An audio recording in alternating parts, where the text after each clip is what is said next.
নজর রাখবো পরবর্তী সংবাদে। ভোট আবহে এবার ভোট বাজার সরগরম করলেন মোদী। এমনটাই খবর, যেখানে অ্যাকাউন্টে সরাসরি টাকা দেওয়ার প্রতিশ্রুতি দিয়ে এক প্রকার ভোট বাজার কি গরম করে দিলেন মোদী। কিভাবে প্রতিশ্রুতি রক্ষা করবেন প্রধানমন্ত্রী নরেন্দ্র মোদী? তবে কি এবার বলাই যায় যে যেখানে টাকা ঢোকানোর প্রতিশ্রুতি দিয়ে এক প্রকার নির্বাচনী বিধি ভঙ্গ করলেন মোদী সরকার? তবে এই বিষয় সম্পর্কে সরাসরি জেনে নেব। আমাদের সাথে রয়েছে প্রতিনিধি অঙ্কিতা বর্ধন। অঙ্কিতা, একদিকে ভোট প্রচার চলছে, অন্যদিকে মোদীর আরো এক প্রকার মাস্টার স্ট্রোক বলা যায়, যেখানে ভোট বাজারকে কার্যত সরগরম করে দিলেন, অ্যাকাউন্টে সরাসরি টাকা ঢোকানোর প্রতিশ্রুতি দিলেন মোদী সরকার। কি বলবে এই সম্পর্কে? দেখো, নির্বাচন যেহেতু ইতিমধ্যেই চলছে, সেক্ষেত্রে প্রধানমন্ত্রী নয়, বিভিন্ন জায়গা থেকে বিভিন্ন নেতৃত্বরা একে একে তারা তাদের মতো করে প্রতিশ্রুতি দিচ্ছে। কিন্তু এরই মধ্যে আমরা খবর পাচ্ছি, তা হচ্ছে বিজেপি প্রার্থীকে নাকি ফোন করে প্রধানমন্ত্রী বলেছেন যে একদিকে বিজেপি দেশে দুর্নীতিকে গোড়া থেকে উপড়ে ফেলতে প্রতিশ্রুতিবদ্ধ, অন্যদিকে সমস্ত দুর্নীতিবাদ একে অপরকে বাঁচাতে এক হয়েছে। এবার পশ্চিমবঙ্গে পরিবর্তনের পক্ষে ভোট দেবে। অর্থাৎ তুমি বুঝতেই পারছো যে প্রধানমন্ত্রী নরেন্দ্র মোদী তিনি কি বলতে চেয়েছেন।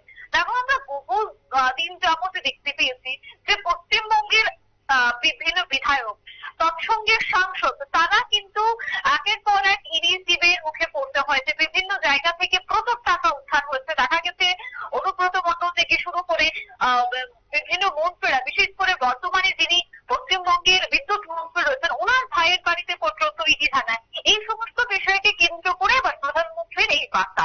তারপরে মূলত উঠে আসছে যে মঙ্গলবার, একেবারে মঙ্গলবার রেখা পাত্র পর বুধবার সকালে কৃষ্ণনগরের যিনি বিজেপি প্রার্থী, অর্থাৎ রাজমাতা অমৃতা রায়, ওনাকে ফোন করে প্রধানমন্ত্রী সেই কথাটি বলেছেন।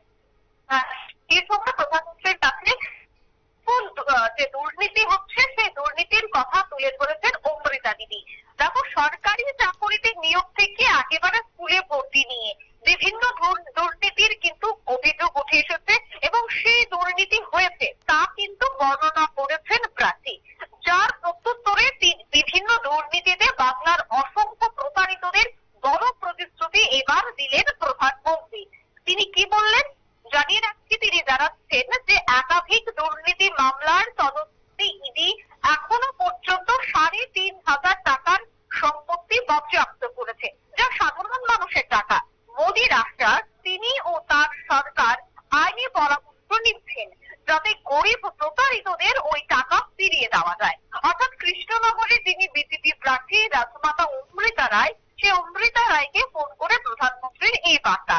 আর এই কথোপকথনে বাংলার যে দুর্নীতির বিষয়টি, তা কিন্তু রাজমাতা তুলে ধরেছেন ফোনের ওপারে প্রধানমন্ত্রীর কাছে। আর ওপারে থাকা প্রধানমন্ত্রী সেই বিষয়টি শুনে বলেছেন যে অমৃতজি, আমি আপনাকে একটা কথা বলি, আমি আইনি পরামর্শ নিচ্ছি। বাংলায় ইডির লোকেরা প্রায় ৩,০০০ কোটি টাকা বাজেয়াপ্ত করেছে এখনো পর্যন্ত, আর সেই টাকা গরিবদের টাকা। একেবারে কোট আনকোট তিনি এই কথা বলেছেন বলে আমরা জানতে পারছি। আর পাল্টা প্রধানমন্ত্রীর কথার শীর্ষে কৃষ্ণনগরের বিজেপি প্রার্থী বলেন, হ্যাঁ, এসব আমরা জানি, এখানে তৃণমূলের উপর অনেকেই খুশি। তখন প্রধানমন্ত্রী এরপরই বলেন যে আমি আইনি পরামর্শ নিচ্ছি, এই যে ৩,০০০ কোটি টাকা বাজেয়াপ্ত হয়েছে, সেগুলি কিভাবে দেশের কাজে লাগানো যায় তা চিন্তা ভাবনা বা সেই বিষয়টা নিয়ে মূলত আলোচনা হয়েছে।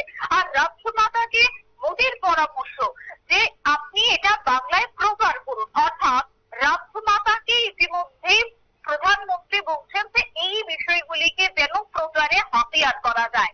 আমি তোমাকে প্রথমেই বলেছিলাম যে একেবারে মমতার বিধায়ক থেকে শুরু করে মমতার মন্ত্রীরা, এখনো বহু বিধায়করা কিন্তু ইডির জেরার মুখে পড়তে হয়েছে।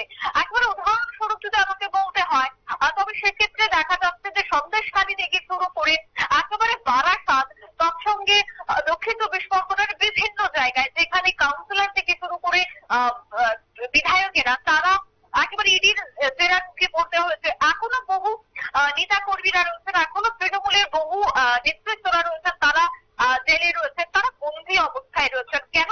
তার পেছনে মূল কারণ হচ্ছে দুর্নীতি। একেবারে শিক্ষা থেকে শুরু করে স্বাস্থ্য, যেগুলি সব থেকে গুরুত্বপূর্ণ বিষয় একটা রাষ্ট্রের জন্য, সে সমস্ত বিষয়গুলিকে নিয়ে দুর্নীতি। কখনো বিএড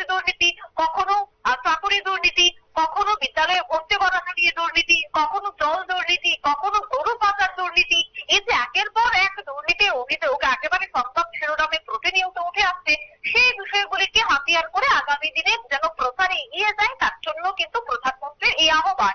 আর প্রধানমন্ত্রী বলছেন যে ইডির আধিকারিকরা তারা বিভিন্ন জায়গায় যাচ্ছে, বিপুল টাকা ইতিমধ্যে উদ্ধার করা হয়েছে। আর সেই টাকাগুলি কার? সেই টাকা হচ্ছে গরিবদের, সেই টাকা হচ্ছে দুস্থ মানুষদের।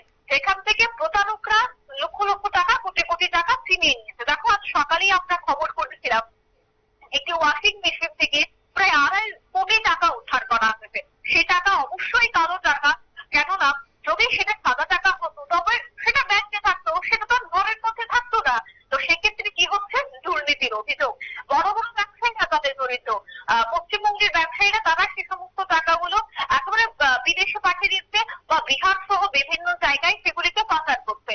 তার পেছনে কারা কাজ করছে? বড় বড় ব্যবসায়ীরা বা যারা বহিরাজ্যের সাথে ভালো টার্মস রাখছে, তাদের সাথে সে সমস্ত পাচারগুলি করছে।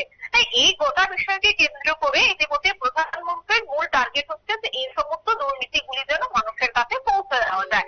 মানুষ যেন বোঝে যে সেখানকার বিধায়ক থেকে সাংসদ তারা এই সমস্ত দুর্নীতির সাথে যুক্ত রয়েছে। এই যে কথাগুলো সেগুলি আজ প্রধানমন্ত্রী তুলে ধরেছেন বলেই আমরা ইতিমধ্যেই খবর পাচ্ছি। শতাব্দী। ধন্যবাদ অঙ্কিতা।